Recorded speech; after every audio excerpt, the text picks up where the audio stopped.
Hey, mamas. Today we're so excited to have Chet Kittleson on the podcast. He's the founder of the Tin Can, a super thoughtful phone made just for kids that lets them talk to friends and family. No apps, no texting, no screens, just good old fashioned conversation. We love to hear it.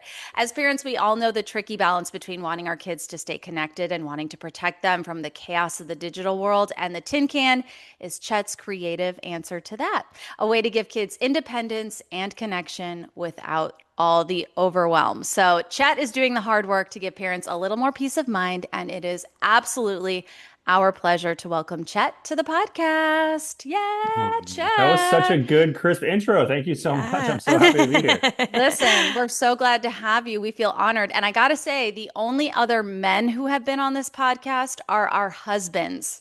No way. Is this true? Yeah, yeah. This is pretty special, gotta Oh my say. You gosh, I gotta did be a not know that. And I feel like a legend. Thank you. You are, in fact, a legend.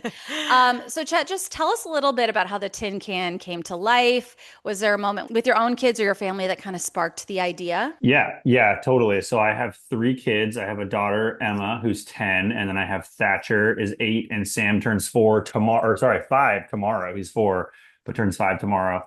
The idea for Tin Can came to me, it's probably been 2.5 to 3 years now. I was at my kids' school picking them up. A bunch of parents were talking at the field while the kids played, which is like a ritual every day after school. And there were a group of parents that were talking about the challenge of planning a play date. Specifically, there was a mom who's a good friend of mine that made the comment, I feel like I'm an executive assistant for my kid, which I related to. I'm sort of the socialite in my family, so I really bared the burden of like planning play dates and coordinating all that stuff and getting to know the parents at school. And it was a serious challenge. And in this conversation, parents were kind of frustrated with the kid.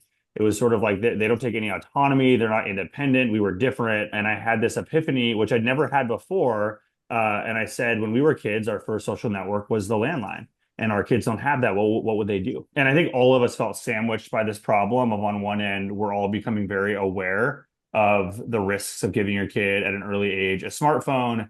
And on the other end, free range parenting is a movement as well. And we're like, how do we give our kids more autonomy? And it's really tricky to do those things at the same time without a resource. And I felt like the resource was already invented a long time ago, and we just wanted to bring it back. And so that's how the Tin Can idea came to me. I love hearing that you guys were like your kids' executive social assistants. And I also love that your daughter's name is Emma. I also have a daughter named Emma. We're both So so unique. There's only what, 4 of them in the country? I know there's like hardly any Emmas. You never hear that name. I'm curious what kind of like data or research you guys did to kind of look at what was happening in terms of kids using smartphones at a young age.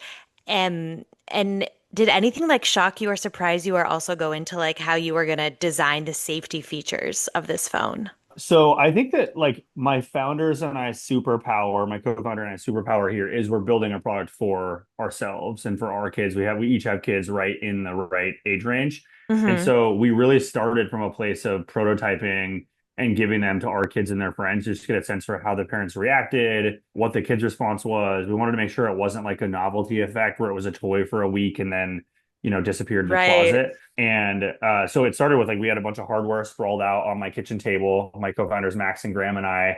And we were like, how do we build 5 or 10 of these things that we can hand deliver to our kids' best friends? My wife like hand drew like these little phone books for them. Each tin can at that point, it was like we didn't have a number system. And so my daughter's number was Emma 3662, and her friends' numbers were their name, and that was how they called each other. And the two things that were very evident very early when I gave a kid a tin can, one is the kid's excitement was palpable, and it was both like the physical device, which I was worried that kids would not resonate with the landline style device, but I really felt like it needed to be an iconic, memorable, landline style device. They loved it. The tactile nature, the feel, the clicky clack when you pick it up, the twirly cord, and most of them had never experienced or seen anything like it before.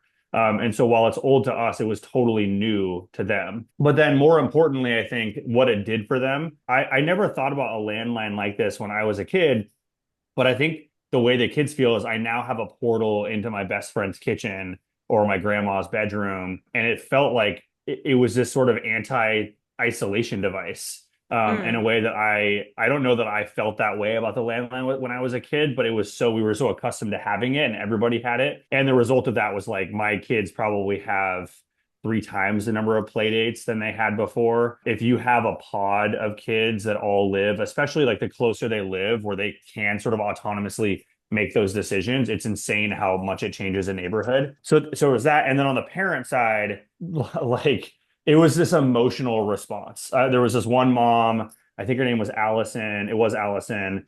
And I set it up for these first few people. I would set it up and I would like program in my cell phone and I would make a test call to make sure it was working. And the phone started ringing and she started crying. And I was like, why are you crying? And she was like, it just reminds me of simpler times. And it's this weird device, the sound of it, the feel of it, the look of it, it just transports you. Did you guys ever see the movie Ratatouille? Oh, Yeah. Do you remember the yes. scene where the what's his name? Igor, the critic, eats the ratatouille and like he transports to his childhood? I think the phone has a very similar effect on people. And the result of that was virality. So in our earliest days, I would like be at Chelsea's house setting up her tin can for her kids. And by the time I left her house, I had like 7 texts from her friends because we didn't have a website yet saying, hey, I heard Chelsea's kids got a tin can. Can you come set mine up today? And I was just driving around West Seattle like a madman setting up tin cans.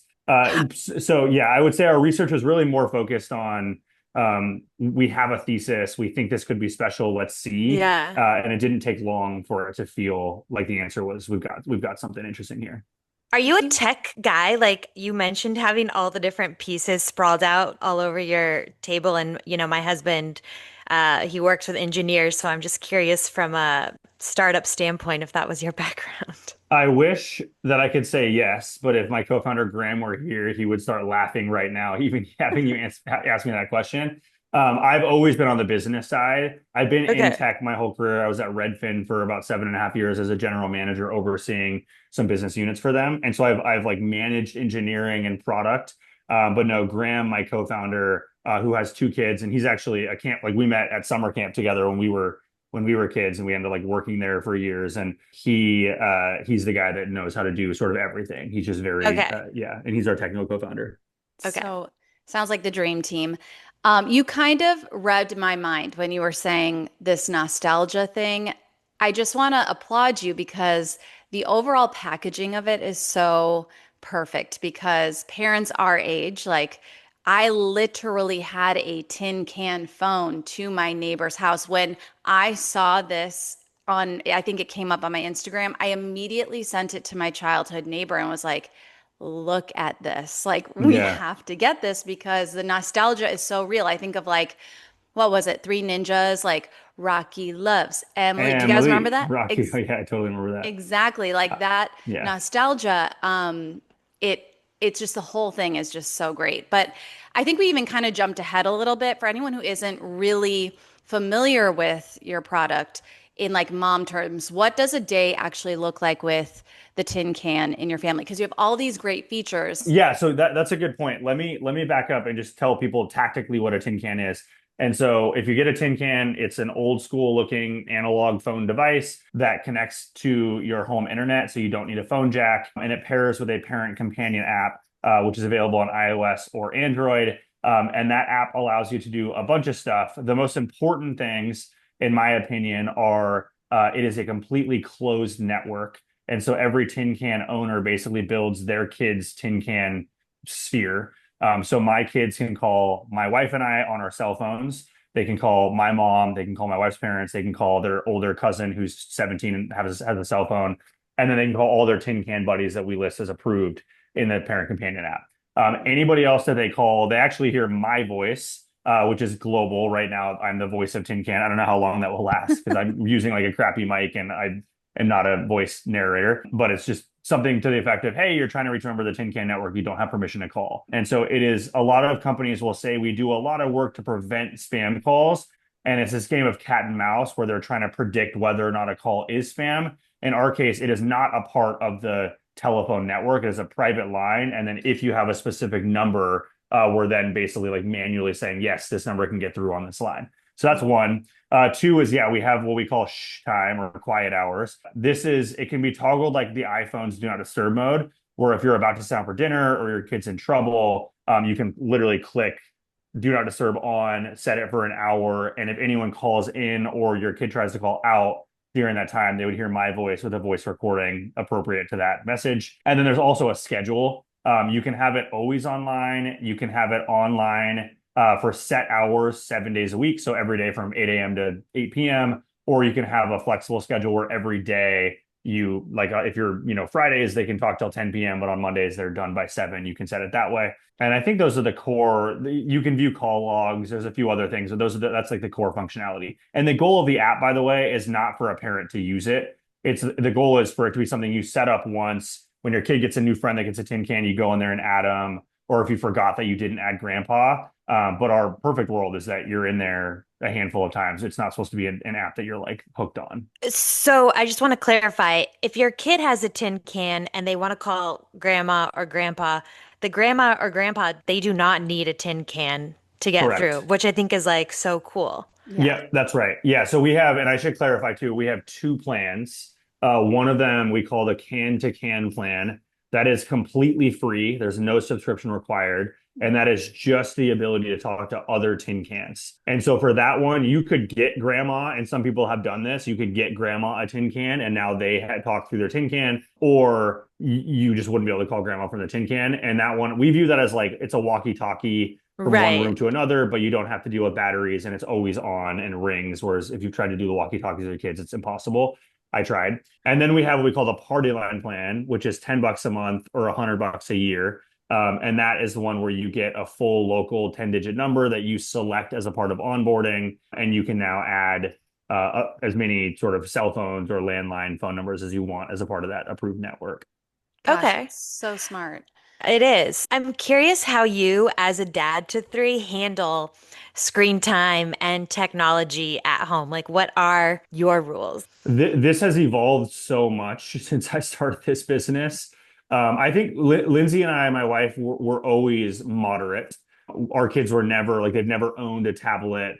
They don't have cell phones. They also do screen time. Like I'd say, if we were going on a road trip, we would let them watch 3 movies. If we were on the airplane, we'd hand them our cell phones. A lot of that has adjusted. I think mostly because I'm just so in this world now that I've become much more aware. And maybe there's also a sense of like I'd almost feel like a hypocrite if I'm building this company and letting my kids, but I think for me, all good things in moderation. I'm not a Luddite. I want my kids to be aware of how tech works. I don't want them to be sheltered where like all their friends watch a show and they can't watch it. I watched TV growing up. I think I'm fine. And so for us, it's just about like setting clear, consistent boundaries. So we used to do screen time every morning before school. And now because my wife and I were like, cool, we can shower, they can be zombies. We now only do screen time Saturdays and Sundays in the morning. And that was an adjustment we made post in can. It worked great. We thought it was going to be hard. They're fine. They have more time to get ready. It's honestly a less stressful morning.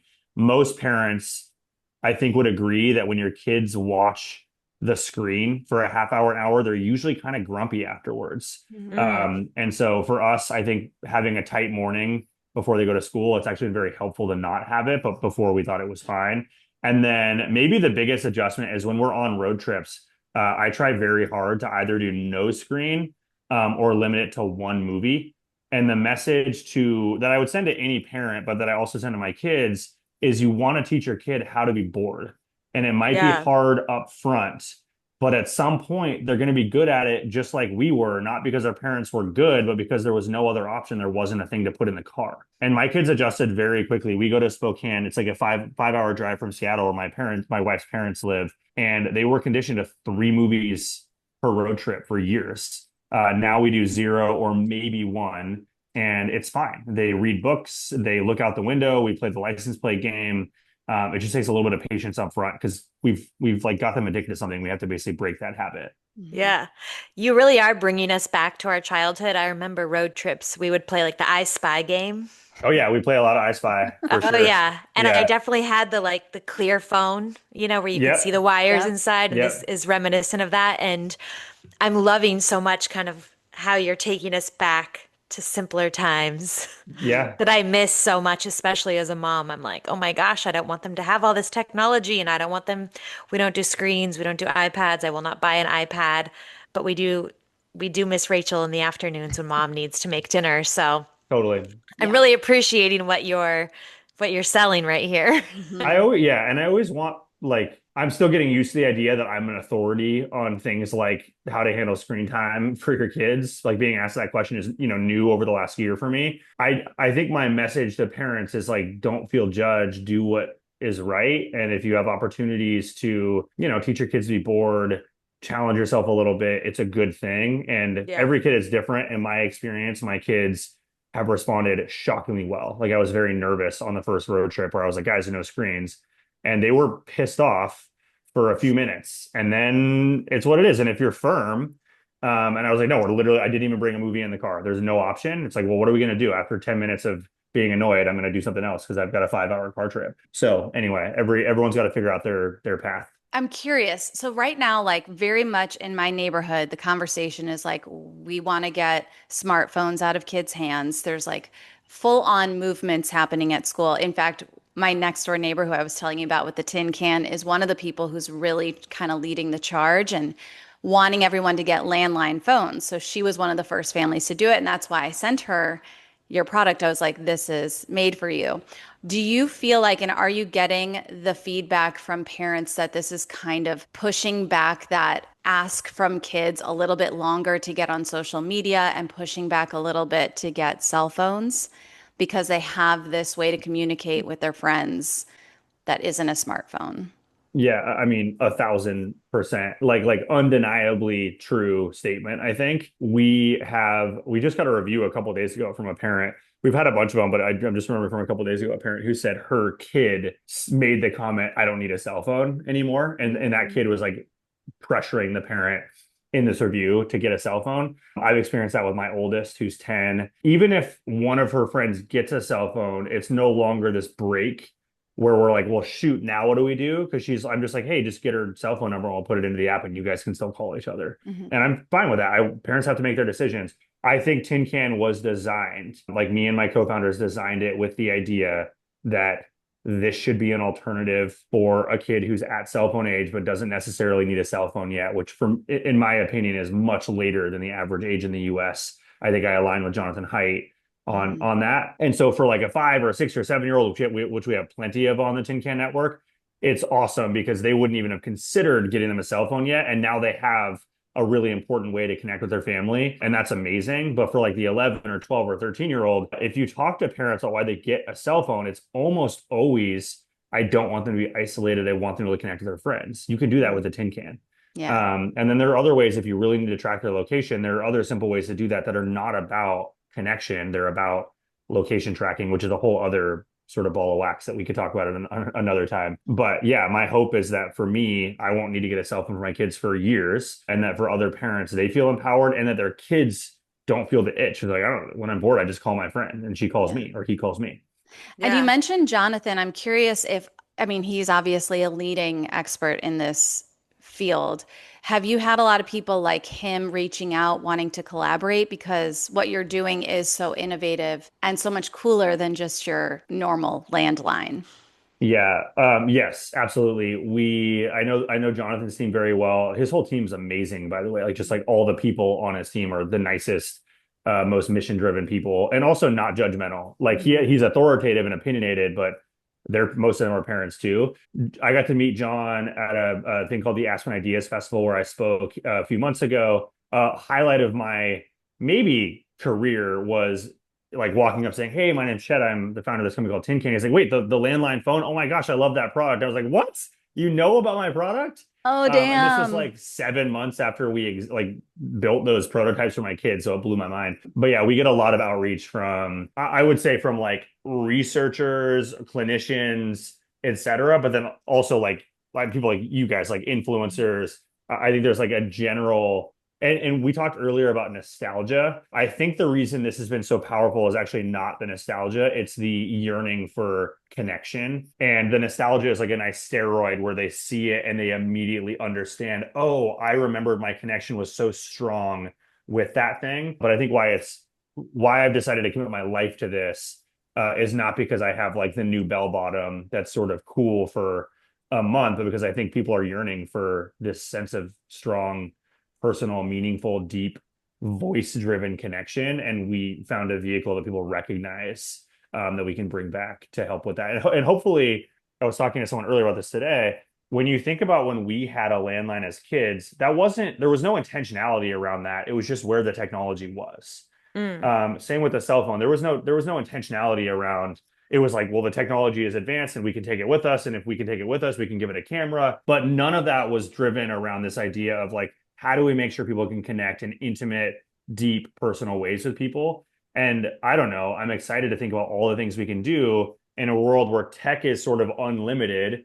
And we found a device that's a very simple mechanism for people to connect with each other. I don't know, being intentional with that. I won't get into it because we're so early, but there's like a million ways I think we can make this is really, really special for kids as they grow up. Yeah, I mean, I hear you say the nostalgia thing is it's like a secondary thing, but to me, I feel like one of the biggest things is like the mental health crisis amongst our children. And there's so many studies that show that being on social media is affecting especially young women. And Hallie and I are both moms to two daughters. I know you have your daughter. And then I also think about, I mean, there's states right now suing all these social media apps. And so how do you hope that the tin can maybe curve some of the mental health crisis amongst our kids, if I at all? mean, yeah, well, yeah, I think we just view it as like we focus a lot on just being the solution. We don't ever talk about, how do I say this? We really just want people to like, I want everyone to think Tin Can is fun, joyful, simple, and about connection. So like if you look at our social media, we're not ever talking about like, oh my gosh, cell phones are killing, blah, blah, blah. It's really just like, hey, this is a beautiful, simple way to connect. It's also really fun. The branding is fun. We spend a lot of time on it. And I believe it. Like I've seen it in my kids. There's no way that anyone, well, I should say, I think it'd be hard to refute that your kid having play dates that they organize is a bad thing. And Tin Can is a very simple way, just like when the three of us on this call were growing up, to plan play dates more often autonomously. My kids, and I think this is the case for a lot of kids, when you're relying on your parents' cell phone, you end up spending time with your parents' friends who have kids. Sometimes those also align with your friends, but your kids go to school and they have other friends too.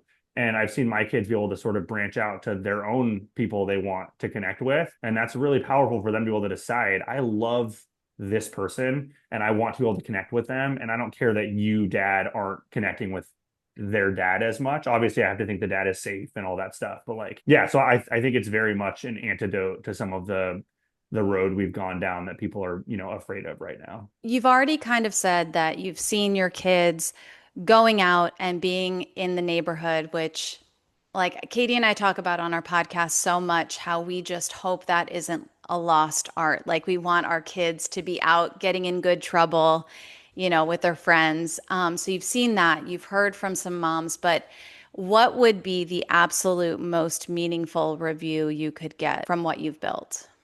Oh man, I feel like I should just read you our last review because I think Yeah. they all hit.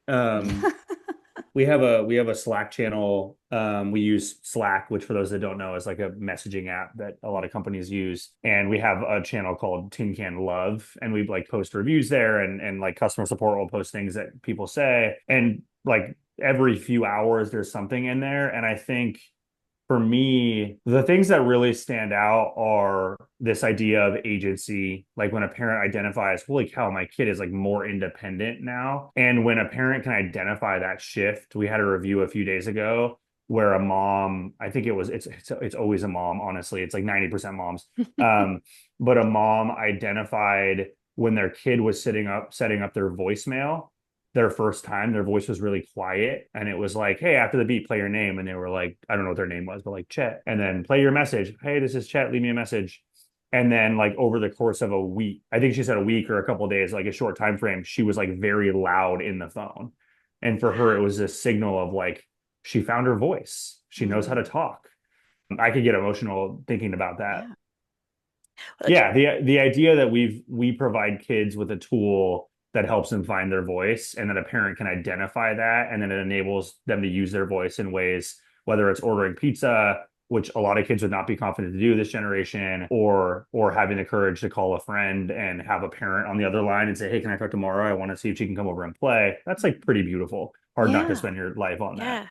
Yeah. Ooh, unexpected. I didn't think that that was going to be your answer. That really almost got me That got me weepy. Yeah. I Well, because actually I Yeah. teared up a little too. What did you Yeah. expect my answer to be? I didn't really know. I thought maybe just the being outside together, being, in community, which I mean, there's so many things I'm sure so many ways you could answer it, but finding their voice was not what I expected. And what a beautiful, beautiful, such an im- unexpected answer. yeah, such an important thing to see our children develop voices because I think too I mean that's not just like with phones, but that's like at school, like you want them to speak up, and that's like when they don't like something, I'm teaching my daughter to say, I don't like that right now. And Yeah. so I think it's so important to develop those voices within our children. So yeah, And a a good beautiful Yeah. answer. anecdote to COVID, I have so many friends my mom friends who are just like, these kids were so isolated and just like it's really had an impact on them in the way that they move in the world. So Mm. this feels like a great remedy to that, I Yeah. love it so much. Yeah, I'm glad that resonated. I don't know I don't know that I knew what I was going to say there either, but Yeah. it's powerful. It's Ooh. I feel very lucky because I've had like an itch to do something meaningful forever and to have found something that seems to be working so well so early. Like we feel like we're almost witnesses to this. I think we're making good decisions and like, we're doing the right things. But like when something takes off, I think any humble founder will be like, holy cow, like this is astounding and amazing and exciting.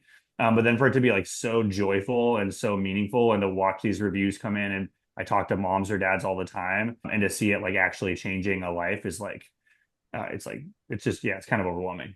Yeah. Yeah. Before we let you go, because I know our 30 minutes are up, and you kind of touched on this a little bit, but you didn't really elaborate. I'm curious what your long-term vision is for Tin Can, and is it just a phone? Is there like a bigger ecosystem perhaps that you have your eye on? Yeah, my answer to this right now is that we have a real job to do getting a tin can phone in bedrooms everywhere in the world. Mm. I really don't know why every 4 to X-year-old wouldn't want a tin can over time. And it's a responsibility in my eyes to make it easier for friends that are already in to convince their other friends who may be on the fence about it because this thing is a social network and the more people that are on it, like I envision a world where your kid moves to a new school or they join a new soccer team and like the first day they come back with a sheet of paper with all their friends numbers on it and you're like, wow, I don't have to do anything, you have your friends numbers, like yeah, you should call them. I had a story the other day, actually the owner of the building I'm in right now, we're in a co-working space, we're moving to an office in a couple of weeks, sent me a picture and their daughters moved schools and this happened and it blew my mind. But the picture had, it was 2 girls and it had their numbers on it. I don't know these girls. I don't know the school. And then the school put Tin Can in the directory. There was like like a tin can line and he sent it to me. And I was like, oh my God, I can't believe people are doing this on their own. That's in Seattle. And we want that to be global. Like imagine anywhere in the world your kid goes, they can like, get a tin can number and call each other for free. Yeah. Our enemy is isolation. We are connection. And so I think we're very excited to carry that forward. And I don't think we end when a kid turns an age where they have to get a cell phone, which I absolutely believe is the case. I don't think I could operate in the world without a cell phone, and I don't think my kids should either. I just don't know what that looks like yet. But we are excited to find ways to be intentional with how people connect sort of forevermore. Yeah. Yeah. Well, we're Well, so grateful. We need more people doing the work you're doing. It makes parents' lives a whole lot easier, makes it easier for us to say, no cell phone yet. We've got a cooler option for you. Yeah. yeah.